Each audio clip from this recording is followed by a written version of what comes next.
Hey, what's up, Centerpoint? Every other month, I try to do a ROI video. We just call it return on investment, and just let you know how your financial generosity is impacting the ministry at Centerpoint, helping tear away unnecessary barriers. So I just want to do that real quick, and I want to say thank you for your sacrifice. Thank you for investing in this thing because it's mattering and it's making an impact. Couple things real quick.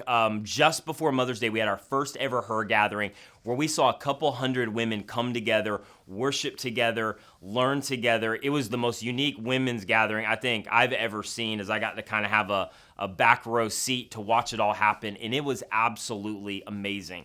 And then if you go to our middle school, high school, we've seen God just continue to grow this under the ministry and leadership of Bradley. One of my favorite stories this last week is a middle school kid who came and was very skeptical, like didn't want anything to do with the church, didn't really want to be at church, but ended up having an incredible time. But then more than that, this last Sunday, he went public with his faith through baptism. So he went from skeptic, I don't want to be here, to I'm a follower of Jesus. And so what you are giving toward, man, it's impacting every generation.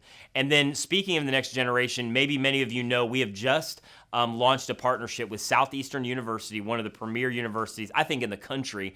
And we are launching Centerpoint College this fall with full degree programs, an internship that is paid where they can be a part of what God is doing here. But it's our way to really mobilize and raise up culture shapers, not just in vocational ministry, but in the marketplace. And so thank you for what you're doing to allow us to expand our reach in that way. And then the other thing I want to tell you about is our radio ministry that many of you are not aware of week to week. You see the people that we're reaching in-house and in person, but there's so many via our digital campus, people all over the country, and now via radio, we're in 7 counties on WTBN 570 AM, 910 AM, 102.1 FM. They just expanded us into another county and really want to continue to move it throughout the country as our funding continues to grow because it is having such an impact. In fact, we just found out it's rating 2.5 times the national average, which just means as people are listening, they're engaging at a very, very high level, to the point of anytime there is an opening on Salem Radio and WTBN in the Florida area, they're plugging our program in at no cost because of the fact it's having such traction. And so I just want to say thank you and let you know, for those of you who are giving specifically to Unfiltered Radio, which you can do, it's really helping that go further, faster. And it's not just about what's happening in the 4 walls. People are being impacted and giving their lives to Jesus all over the state, all over the country as a result of the fact that God's decided to expand this. One story I just wanted to share was a guy in prison who wrote, listening to Unfiltered Radio, and said this. He said, I was listening via a cellmate's radio, and I heard Unfiltered Radio and you're preaching. And he said, you sound like a pastor in a church that actually cares. And then he said, people with my past, and this is what really kind of bothered me, people with my past and my reputation find it hard to get help sometimes, even from churches and community resources.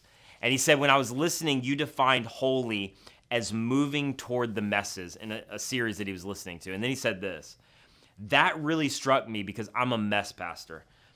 I don't want to be a mess anymore. I want Jesus to help me break this crap and to be able to have my family back. But for whatever reason, I find it so incredibly difficult. And then he said, I truly don't want this for my life anymore. And went on to talk about how he's placed his faith and trust in Jesus and just said, I just need help. And so that's the impact that you're having all over. And then lastly, within the 4 walls, if you're in person and you've been able to be here, you're seeing what God's doing. Not only are we growing diverse in terms of backgrounds and socioeconomic levels, people from different religious sects going, man, I just want to investigate this Jesus thing or grow in a relationship with Jesus. We're also seeing our church grow in racial diversity, which is a huge, huge core value for us as a church. And this past Sunday night, we had our next steps at night at 5 p.m. that I got a chance to teach. We do that every other month. We had 50 plus people, brand new to Centerpoint, connect, learn about our mission, vision, where we're going as a church. I'm telling you, at the end of that Next Steps, there were so many people fired up about the future of the church. I heard from multiple people going, we've looked for a church like this for so long. One family, they've got a gay cousin, and there was never a place where we felt comfortable to invite them. Another guy said that he recently just walked away from the church in general. He was so hurt, so disappointed. His cousin invited him and was like, hey, you can just come. It's kind of big. You can be anonymous. So he's like, I decided I would come. And so that was 2 weeks ago. And he came to Next Steps Sunday night, and he's like, I just came to be anonymous. I didn't even know if I ever wanted anything to do with the church again. And he said, here I am at Next Steps, and I'm looking at how I can plug in and serve and be a part of this church. And then he said this, what God is doing here is special. And I believe that. And everybody who is serving and everybody who is giving financially, which is many of you watching this, that's the only way that that's possible.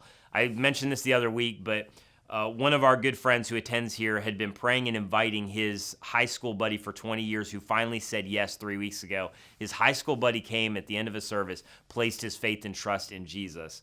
And that's on the heels of a failed suicide attempt 4 weeks ago. So what you're doing, it's providing physical life, it's healing marriages, it's restoring relationships, it's speaking to middle school kids, and it's bringing people spiritually from death to life. And so thank you for turning your stuff into stories. Thank you for those of you who are consistent week in, week out, month in, month out, that you give off the top going, God, I'm surrendering my finances to you because I just cannot impress this on you enough. Your consistent generosity stream right now in this season, as our church is really growing post-pandemic, as much as there is a post-pandemic, we're seeing God move. And we want to foot the bill for other people who are coming who don't know Jesus. And so your consistency is huge. One of the things coming out of COVID is there's a lot of lack of consistency in kind of everything in our world. And that also relates to finances within the church. And so for us to continue to do what we're doing, we need you to be consistent. And so help us end this quarter strong, end May strong, because it's really going to set us up for the fall to continue to reach more and more people. And thank you so much for what you're doing. I love you guys. Thankful for what God's doing in our church. Couldn't do it without your generosity.